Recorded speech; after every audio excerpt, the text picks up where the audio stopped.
everybody? Welcome back to the channel. Welcome back to Kevlar82 TV, your positive car culture channel. Today I got some explaining to do. I've been gone for a very long time. There's a reason for that. Where is the Batmobile? Why don't I have it? What is this Elantra doing here? Oh man, I'm gonna take you guys through this process I've been going through. I've documented the whole thing. So started off with the Batmobile having a ugly misfire. I tried to figure out for the very long time. A lot of people helped me to try to figure it out. None of us can figure it out. So my last option was to remove all the mods, take it back to stock, and take it to the dealership. And that's what this video is documenting. What happened to the car? Why don't I have it?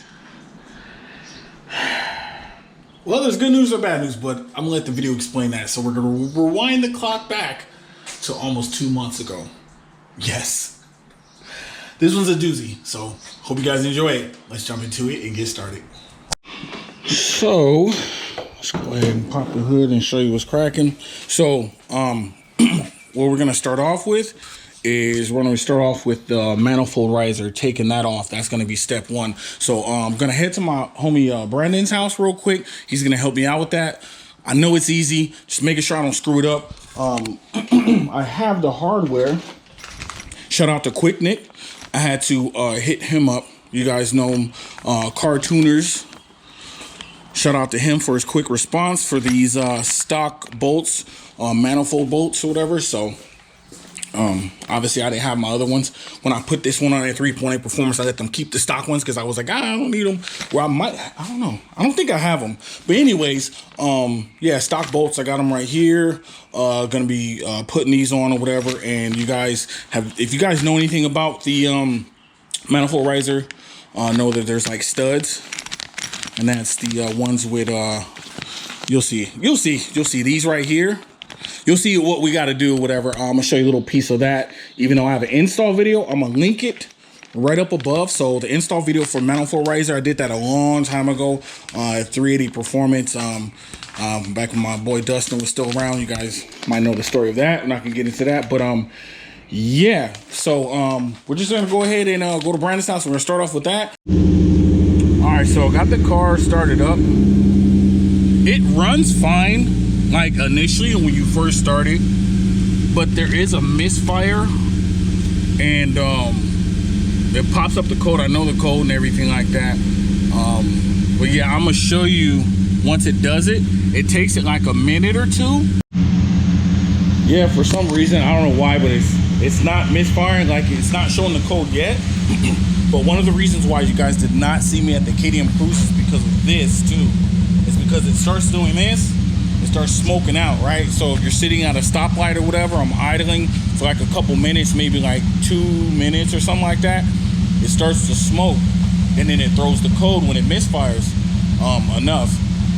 And I didn't want this to be in front of somebody at the KTM Cruise or in the parking lot. They're like, bro, your car's smoking hell of a lot. You know what I mean? So plus at the time my tires were bald or whatever, and it just wasn't viable. I was just like, you know, I'm not taking this car out there, dude. So yeah, we'll see if it the code popped up. Oh, there's the code. So let's see if my reader, so it's saying P0305 and P300 multiple cylinder misfire detected. Yeah, cylinder 5 was the only one. Now it's going in more than one cylinder. So yeah, it's pretty bad. All right, y'all, so I pulled up to Brandon Guzman's house. You guys can always tell it's his house because you see a Jenny or KDM's. But yeah, so to give you guys a rundown of the issue that I had with the car, I took it to 380 Performance, formerly 3.8 Performance, Trisha, and me and her stood over the car for like 3 hours. She took 3 or 4 hours of her day. This car would not misfire. We could not figure out what was the issue with it. It's not her fault, but she does not want anything to do with this thing, and she's too busy. It's mainly not that, it's just she's just too busy to deal with this issue. But since that one time, now it misfires way more often. When it first started happening, I replaced the plugs. I forgot what plugs I used to work at. You guys know I used to work at work with Will over there at Concept 3. Replaced the plugs and the coil pack, whatever you call the coil pack in this car, to not fix the issue. So there is I think it's ABS, I'm not 100% ABS module recall on this car. Gonna take it to the dealership for the recall. At the same time, I'm gonna have them take a look at it and see if they can figure it out. But I want the car to be stock. I don't want them to try to blame it on anything else, because you know it's not because of that. But at the same time, we'll see if anything changes once we take off the manifold riser. I doubt it, but hey, you know, it wasn't gonna hurt. Just back to stock. So, all right, so the work is done. The reason I didn't film it, it's super simple. There's basically two studs, a stud right here and a stud right there. They pretty much, you can hand tighten them as far as getting them in there. Sometimes you might have issues getting them out. That's the reason why we have to use the two nut method with Dustin back in the day. But like I said, in the last scene, the video will be linked up above, whatever you click on it on the screen somewhere, and I'll probably put it down in the description. Next step is taking off everything else, including the intake. All right, y'all, so we back in the back cave. Got the manifold riser removed and everything. That part's done.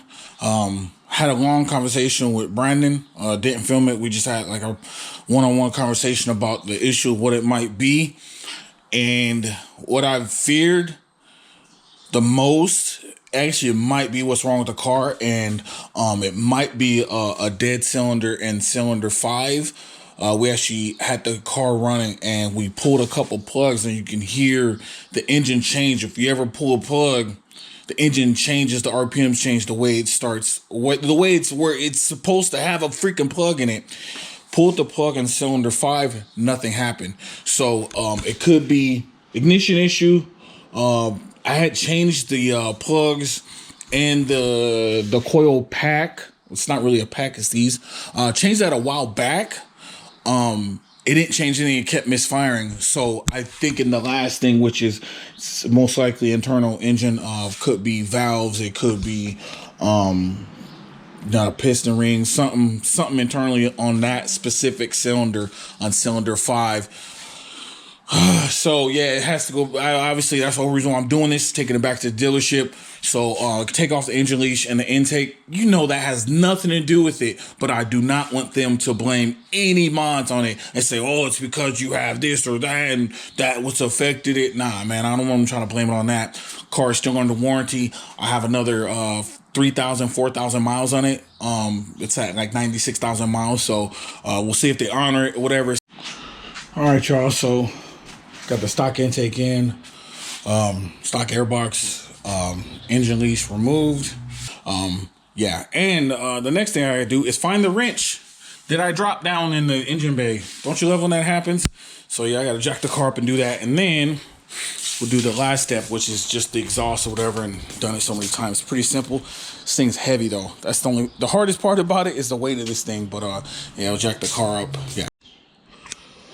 All right, y'all. So today's the day. Today's the big day, man. I could barely even talk. I'm not gonna lie. I'm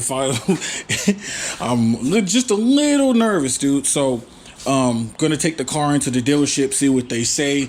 The car is still under warranty, 10-year, 100,000 mile. The car only has 96,000 miles on it. So, I'm within the warranty. You know, worst case scenario, they say something like, oh, you voided your warranty or something like that. I don't think that's gonna happen, but when you're paranoid and you're kind of just nervous, things like that cross through your mind, even though they shouldn't. But we'll take it in, see what they say, and I'm recording all these little clips just to kind of take you guys through the process, and this is all documentation, and hopefully they give me a good answer, man.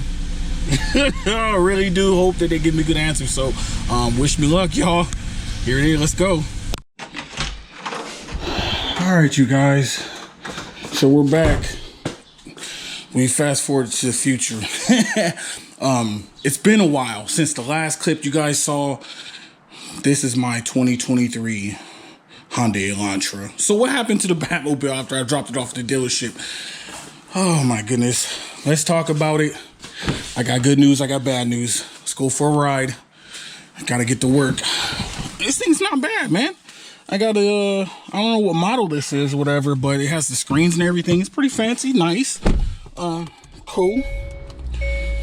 Nice. It's dirty in here. I haven't even cleaned it. It's not my car. Like, I'm not too worried about it right now. Dude, I'm having withdrawals. I'm gonna tell you guys. It's been over a month since that last clip. A month and a week exactly. We gotta get on the road. I'm gonna be running late for work, man. Let's jump into that. All right, y'all. So we can get moving, get to work. Let's talk. So like I said, I got good news, I got bad news. The bad news is it's not good, obviously. That's why they call it bad news. So they took the car apart. They did a basic diagnostic and they did a leak down. They did a compression and I believe they did a leak down, I'm not sure. And they found out that it was a burnt valve. And I kind of knew, not really knew, I wasn't sure. It was predicted by more than one person, by two of my good experts, just predicting based on what it was doing in the misfire and me going through so many different avenues trying to figure out which part of the car. That's one thing about figuring out an issue. It's like you have to go through so many different things. And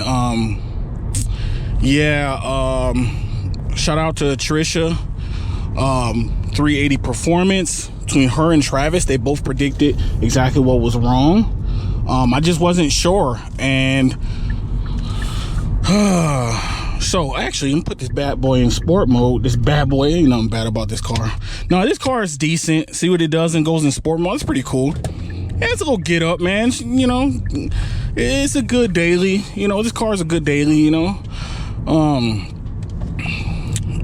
But yeah, enough about this thing, man. Can't wait to get back in my car, give a little acceleration. See, guys, it got some little pep. It don't have guts, it has pep. But yeah, I'm wasting gas, man. Put it back in the smart mode. It kind of like switches when you put it in smart mode like I just did. It switches between sport mode and like normal, or kind of just saves gas a little bit more.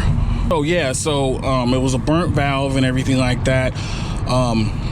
But thankfully, the good news is it's all covered under warranty. So my 10-year, 100,000-mile warranty, I believe I mentioned that in one of the other clips. It's been like almost a month and a half, dude. So I'm like, you might hear me reference saying I might have mentioned in the last clip, because it's been a long time since I recorded last thing.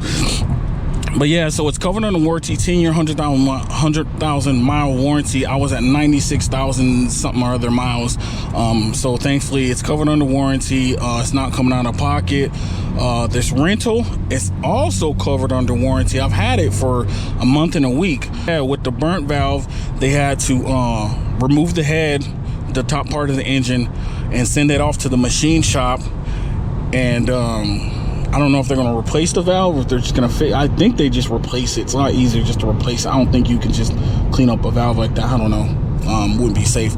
But yeah, anyway, so probably to replace the valve, resurface the head, and put the parts back together. It took so long, the month and a week, because they were waiting for parts in Korea. I guess apparently they didn't have all the parts to do the work, to do the engine work here, so they had to wait for the parts of Korea. And then the machine shop, I guess, were taking their sweet time. And when I called him last week, he was like, oh man, yeah, the machine shop, still waiting on them and this and that. And yeah, so, and he said, oh, it'll be next Friday. So it is currently that current Friday. I have to, work my shift and everything like that at work. I kind of doubt it's gonna be ready today. I don't know why. I think I'm just trying to see the glass is half empty this time, so I'm not disappointed when the car is not ready, because I'm gonna be honest with you guys, I'm going through withdrawals bad, dude. Like, yeah, man, I miss the Batmobile. I miss the Batmobile. I know one thing, dude. When I get it back, man, we're gonna be going on a lot of cruises, dude. A lot of POVs, a lot of car meets and stuff like that. As long as it stops raining on the weekends, because the weather right now out here in Southern California this time of the year, I don't know why, it's weird. It's sunny and hot all week. Come Friday, Saturday, or Sunday, it rains. And I'm like, why? And a lot of small meets and stuff that aren't indoor are being canceled and stuff. So I'm like, crap. I wanted to take the lounge route and play a little joke on people and say, surprise, it's my new car. But I'm like, oh man, I've done that more than once. Yeah, it's like, I just want my car back at this point. So wish me luck. I guess we're gonna wait to see when we get the car back, and I'll probably add a couple points here and there, maybe a clip or two after this one. But if not, then we're gonna pull up and pick up the Batmobile. 2 weeks later. All right, y'all. Woo. So it's been a couple weeks since the last clip. Just like I predicted, it wasn't ready like when I thought it would. But yeah, they just called me just now, told me come pick up the car, so we're gonna go get the Batmobile, man. Let's bring it home. Let's go. All right, y'all. So before we pull out, we got the Batmobile back. We are good to go. Check out the paperwork afterwards, whatever. So let's talk a little bit. We gotta clean this bad boy tomorrow morning, get ready for Cruising's meet. Give me a second. All right, so here we are. We are back, people. Yeah, I'm not gonna keep this POV drive real long. I'm gonna shorten it up. Basically, I'm just gonna, sit in traffic on the way home. Nothing real interesting, whatever. But it feels good to be back in the car. Everything seems to be sound. I'm gonna keep my eye on it. A few moments later. Well, you guys, this is the part of the video I didn't want to have to make. Got the car back. Something wrong with it, dude. I don't know if they tried to rush putting it back together or what, but the thing like went through limp mode, and it's just not idling right. Something was not put together correctly. I'm on the side of the road right now trying to flag people down, waiting for AAA. Oh my God, I got to get it towed back to the dealership and drop it off again.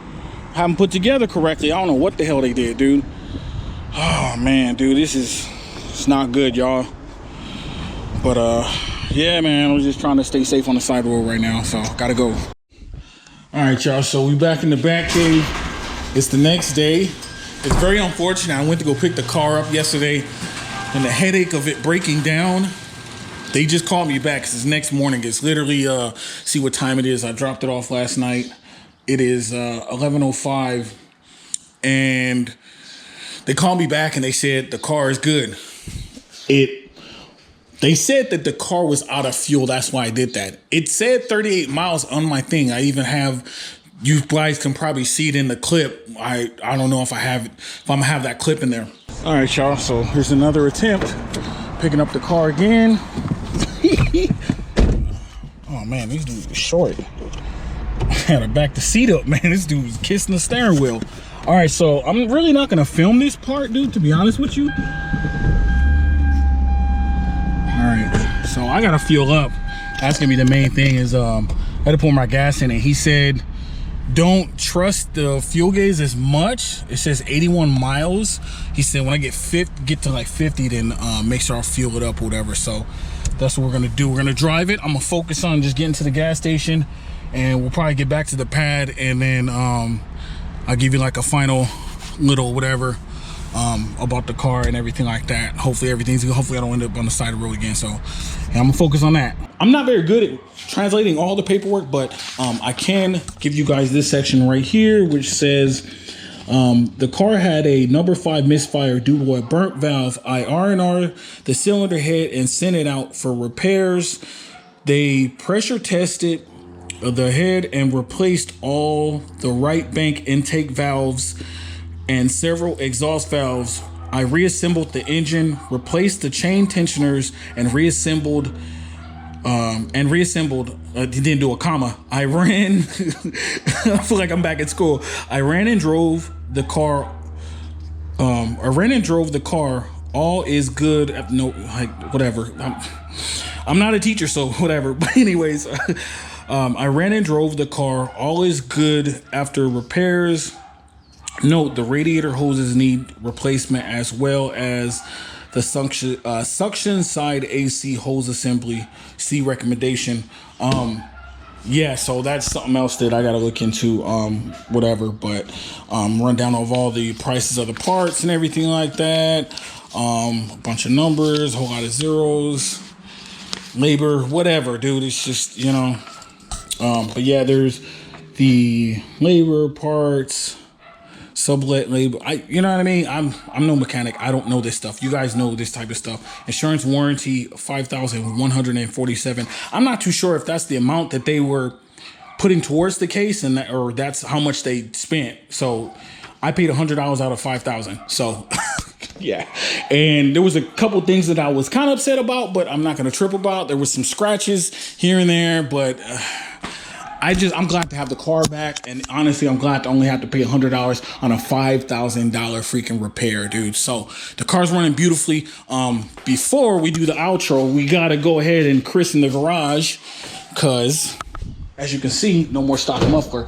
I might do the intake another day. I don't really feel like doing anything else. I'm tired. I need to clean this interior and get ready for cruising's meet. That's gonna be the next video. So that's more like it, dude. Gotta make a little bit of noise. Don't worry, the engine's already warmed up, but yeah, we're gonna christen the garage. It's gonna be freaking loud.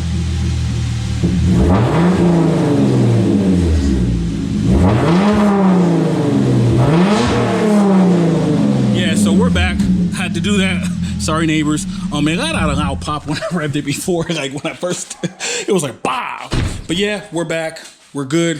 POV drives coming up soon. A lot of small things being done to the car. All right, y'all, so that's gonna be it for today's video. Hope you guys enjoyed it, man. It was probably a long one. I cut a lot of stuff out, whatever, but I left, I think, a lot of important stuff in, and I was trying to be completely transparent with you guys. Even though I have not been transparent, this thing had a misfire for like a long time, but it wasn't that bad, and it got progressively worse as I was trying to diagnose the issue. I should have took it to Hyundai a long time ago, but the work is done. It is what it is. That's the important part. I got the car back. I'm enjoying it. So make sure you hit the like button, subscribe if you enjoyed the content. I got a lot more coming out. I'm about to do a content rush, dude. I got a lot more stuff coming up. I literally have a lot of stuff to do today. I got to finish doing some TLC, clean the interior, do some touch-ups on the car or whatever, fix some things or whatever, and get to my boy Kyle, Cruising by Design's final car meet, dude. Yeah, that's right. So if you guys are watching this today, the meet is today, the day that I'm gonna be uploading this. So I gotta run some errands, finish cleaning the car, finish editing the video, get it uploaded, and then get to the meet by 4 o'clock. And I got 2 hours to do that. I'm probably not gonna try my best to get this video out to you guys. So if it's Saturday night and I'm uploading it, or Sunday morning, most likely, that's the reason why. I want to get it done today, but hey, there's only so much stuff you can get it done in one day, right? So with that being said, I'm out of here, dude. I'm so happy to have it back, man. I was hurting bad. You guys know the feeling. Comment down below if you have any insight on if it was the fuel being empty and it's saying 38 miles, because they told me when I picked it up that they put fuel in it and everything's running fine. And I was like, well, was it dirty fuel? And they was like, nah, because the fuel was sitting in there for like a month and a half, almost 2 months and like 3 weeks exactly. I don't know, dirty fuel. Was it something where it read the fuel incorrectly or something? I don't know, dude. But so far, knock on wood, literally knock on wood, everything's good with the car. So I'm out of here, man. So just remember, as I say at the end of all my videos, I always say the glass is half full, not half empty. Stay blessed, stay safe, and I'm out of here. Catch you on the next one. Peace.